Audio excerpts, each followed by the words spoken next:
काल से कौन जीता है।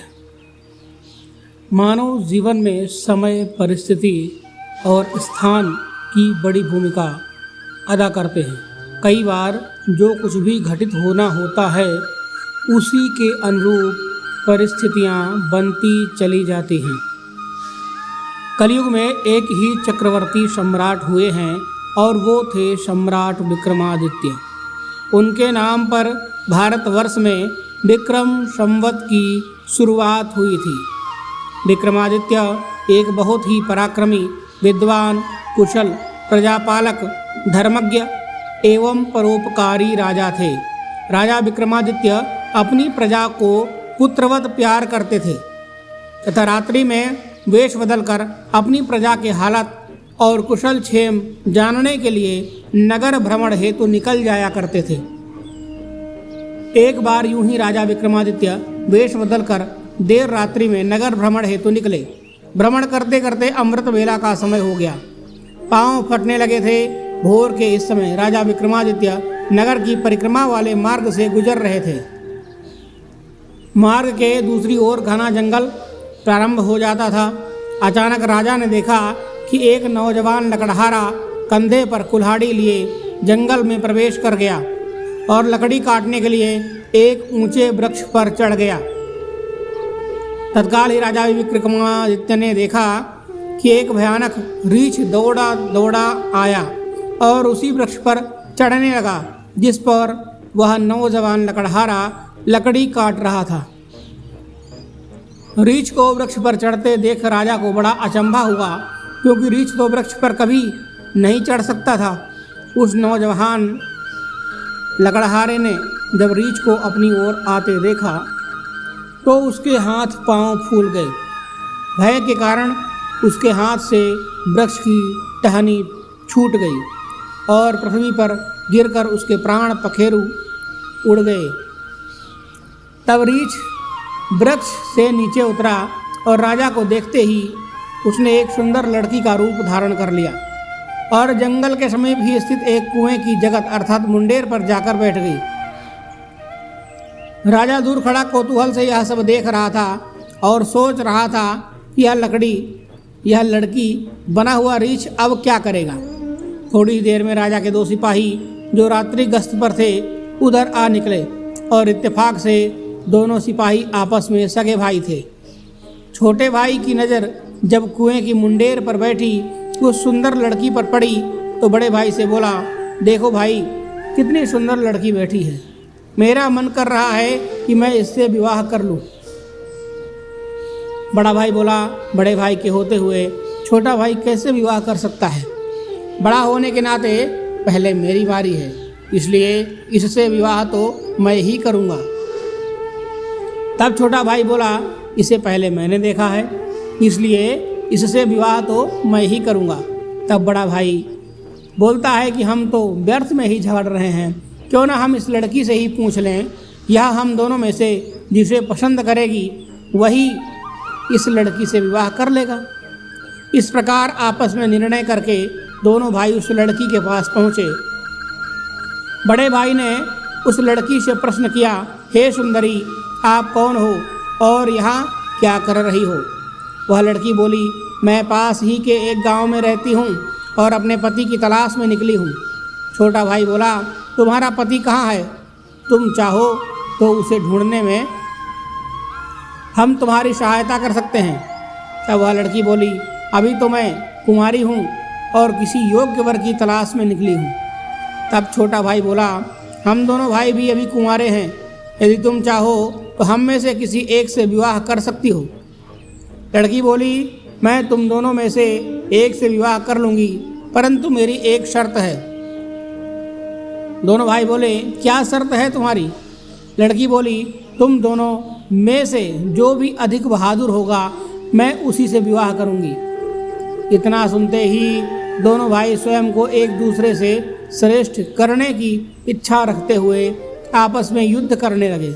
लड़ते लड़ते दोनों भाइयों ने तलवारें निकाली और एक दूसरे के पेट में आर पार कर दी। इस प्रकार तड़प तड़प कर दोनों भाइयों ने अपने प्राण त्याग दिए। तब वह लड़की जोर से हंसी और उठकर एक दिशा की ओर चल पड़ी। यह लड़की छलावा अब क्या करेगी, ऐसा सोचते हुए राजा विक्रमादित्य भी थोड़ी थोड़ी दूरी रखते हुए उस लड़की का पीछा करने लगे। अब तक सूर्य भगवान भी पूर्ण रूप से उदय हो चुके थे, परंतु सम्राट विक्रमादित्य एक रीछ के वृक्ष पर चढ़ने और फिर एक सुंदर लड़की का रूप बदलने की विचित्र घटना अपनी आंखों से देखकर अपनी शुद्ध बुद्ध खो बैठे थे। उन्हें अपनी भूख प्यास व राजपाट के विषय में कुछ भी ध्यान न रहा। ध्यान रहा तो केवल उस रहस्यमयी सुंदर लड़की के विषय में जानने की जिज्ञासा। अतः उस सुंदर लड़की का सावधानी पूर्वक दूरी बनाकर पीछा करते करते लगभग 200 कदम आगे चलने के बाद राजा विक्रमादित्य के विस्मय की सीमा न रही, क्योंकि राजा विक्रमादित्य के देखते ही देखते एकाएक वही सुंदर लड़की अब लड़की नहीं रही थी, अपितु एक जहरीले नाग का रूप धारण कर चुकी थी। वह जहरीला नाग अब बड़ी तेजी से आगे बढ़ने लगा। कुछ दूर आगे चलकर एक नदी बह रही थी। वह भयानक जहरीला नाग नदी के किनारे पहुंचकर कुछ क्षण रुका और राजा के देखते ही देखते नदी में कूद गया। नदी के बीचों बीच एक नाव चल रही थी, जिसमें 20-25 लोग सवार थे। वह जहरीला नाग उस नाव की तरफ बढ़ने लगा।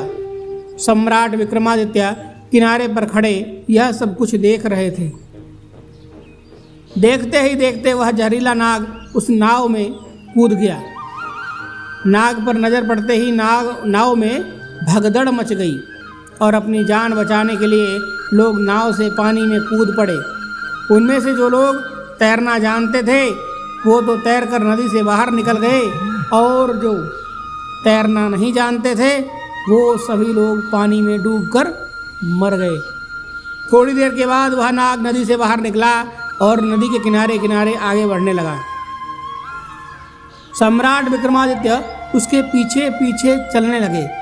कुछ दूर जाकर राजा विक्रमादित्य को एक बार फिर आश्चर्यचकित होना पड़ा, क्योंकि उस नाग ने एक बार फिर अपना रूप बदल लिया। अब वह एक वृद्ध ब्राह्मण के रूप में था। राजा विक्रमादित्य ने सोचा, इस रहस्यमयी प्राणी के विषय में जानकारी लेने का अब उचित अवसर है, क्योंकि इस समय यह वृद्ध ब्राह्मण के रूप में है। अब मैं इसके बारे में सुगमता से पूछ सकता हूँ। यह सोचकर राजा विक्रमादित्य शीघ्रता से उस रहस्यमयी ब्राह्मण की ओर बढ़ने लगे। राजा विक्रमादित्य तो उसे छलावे का ही पीछा कर रहे थे। अब राजा विक्रमादित्य तेज तेज कदमों से चलते चलते उस वृद्ध ब्राह्मण के सम्मुख पहुंच गए और उसे हाथ जोड़कर प्रणाम किया। वृद्ध ब्राह्मण ने भी हाथ उठाकर अभिवादन स्वीकार किया। तब राजा विक्रमादित्य ने उससे प्रश्न किया, आप कौन हैं? वह बोला, तुम्हें दिखाई नहीं देता? ब्राह्मण हूँ। राजा बोला, आप असत्य बोल रहे हो, आप ब्राह्मण तो नहीं हो। वह बोला, फिर तो तुम ही बता दो मैं कौन हूँ? राजा बोला, तुम वो नहीं हो जो नजर आ रहे हो। वह बोलो, मैं जो कुछ भी हूँ तुम्हें इससे क्या लेना देना? तुम अपने काम से काम रखो और अपना रास्ता नापो। राजा बोला, मैं सच्चाई जाने बिना आपका पीछा नहीं छोड़ूंगा, आपको सच्चाई बतानी ही पड़ेगी। वह बोला, मैंने तुम्हें बताया तो कि मैं एक ब्राह्मण हूँ। राजा बोला, आप मुझसे झूठ नहीं बोल सकते हैं। मैं आपका तब से पीछा कर रहा हूँ जब आप रीछ बने हुए थे। उस समय आपने उस नौजवान लकड़हारे को मारा, फिर आप एक सुंदर लड़की बनी और उन दोनों सिपाही भाइयों को एक दूसरे के हाथों मरवा दिया। फिर आपने एक जहरीले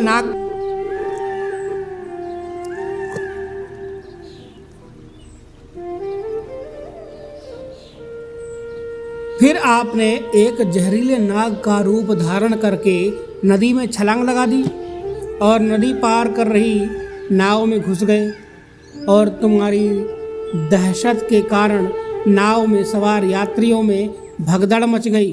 नाव पलट गई और कई यात्री नदी में डूबकर मर गए। अब आपने बृहद ब्राह्मण का रूप धारण किया हुआ है। अब सीधी तरह से सच सच बता दो, आप कौन हो?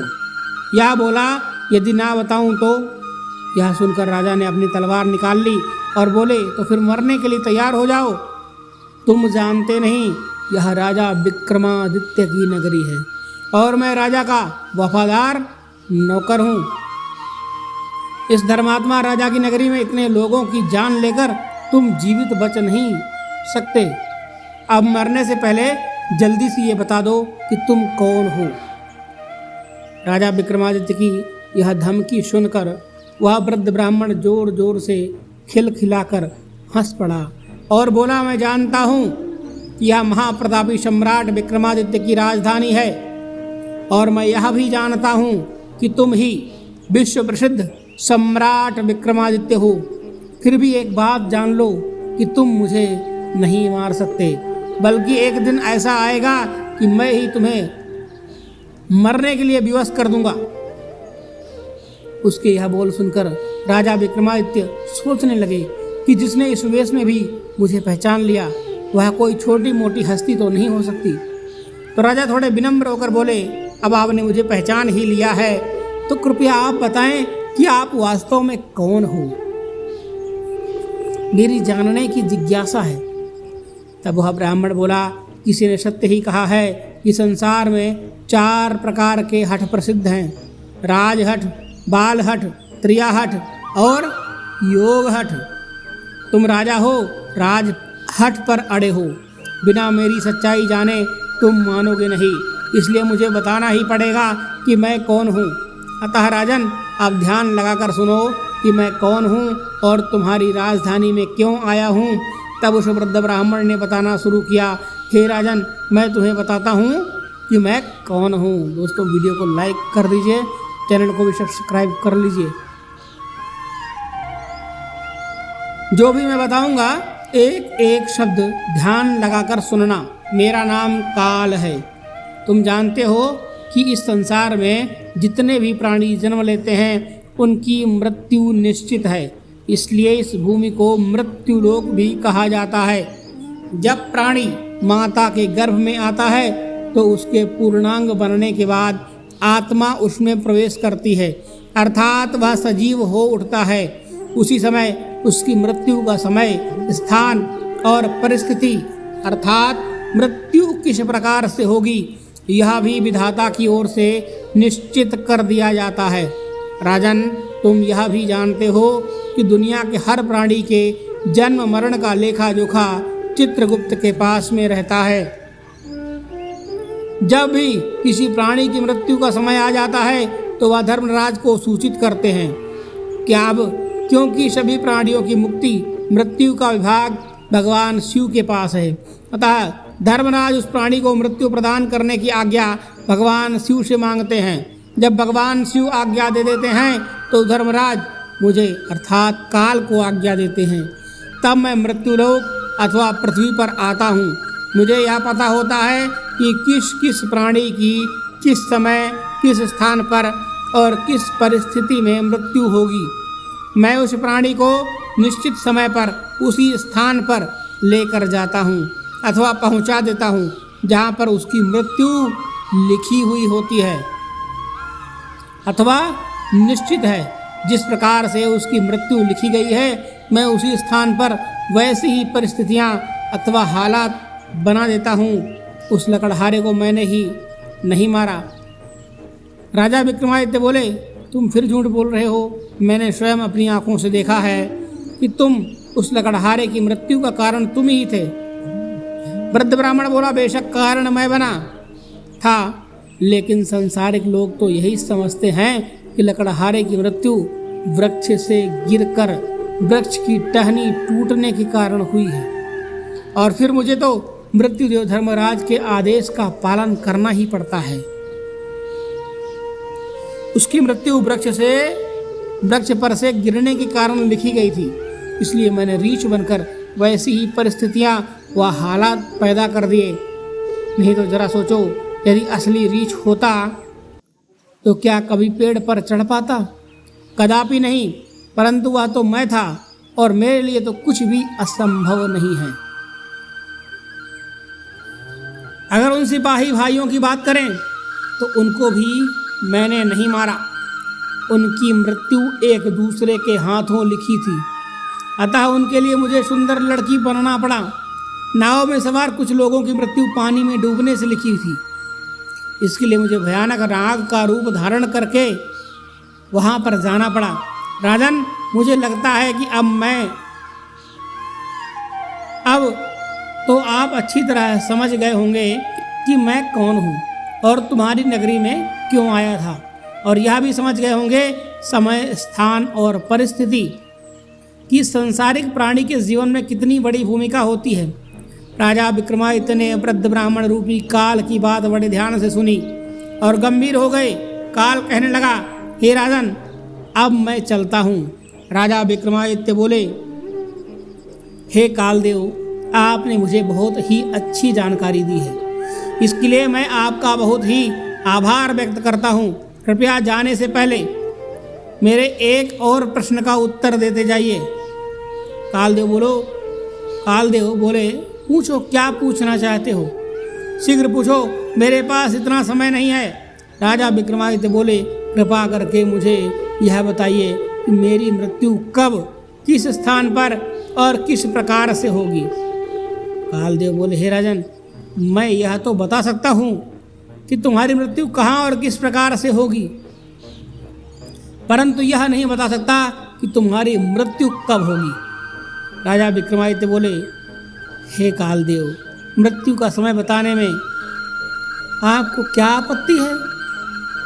कालदेव बोले, हे राजन, यदि मैंने पहले ही आपको मृत्यु का समय बता दिया तो इसी क्षण से आप चिंताग्रस्त हो जाओगे, और आप तो जानते ही हो कि चिंता चिता समान होती है। अभी तो आपको अपने शासन काल में बहुत से शुभ और जन कल्याण के कार्य करने हैं। राजा विक्रमादित्य बोले, चलो समय ना सही, यह तो बता दो कि मेरी मृत्यु कहाँ और कैसे होगी। कालदेव बोले, सुनो राजन, तुम्हारी मृत्यु तुम्हारे ही महल में सीढ़ियों पर से पांव फिसल कर गिरने के कारण से होगी। इतनी बात सम्राट विक्रमादित्य को बताकर वृद्ध ब्राह्मण रूपी काल शीघ्रता से एक दिशा की ओर चल पड़े और कुछ दूर जाकर विलुप्त हो गए। इस वक्त तक सूर्य भगवान भी पूर्ण रूप से अस्त हो चुके थे। चारों तरफ अंधकार छा गया था। राजा विक्रमादित्य अब तक शारीरिक और मानसिक रूप से बहुत ज़्यादा थक चुके थे, अतः मन में गहन सोच विचार लिए हुए तेज कदमों से अपने महल की ओर प्रस्थान कर गए। और आगे चलकर सचमुच में ऐसा ही हुआ। राजा विक्रमादित्य की मृत्यु अपने महल की सीढ़ियों से फिसल कर गिरने से ही हुई थी मृत्यु, और इस कथन की पुष्टि इतिहासकारों ने भी की है। तो दोस्तों, आपको हमारा यह वीडियो कैसा लगा? वीडियो पसंद आया हो तो वीडियो को लाइक कर दें और चैनल को भी सब्सक्राइब कर लीजिए, जिससे आपको इसी तरह की ज्ञानवर्धक जानकारियाँ मिलती रहें। मिलते हैं एक नई वीडियो में एक नई जानकारी के साथ। तब तक के लिए धन्यवाद। हर हर महादेव।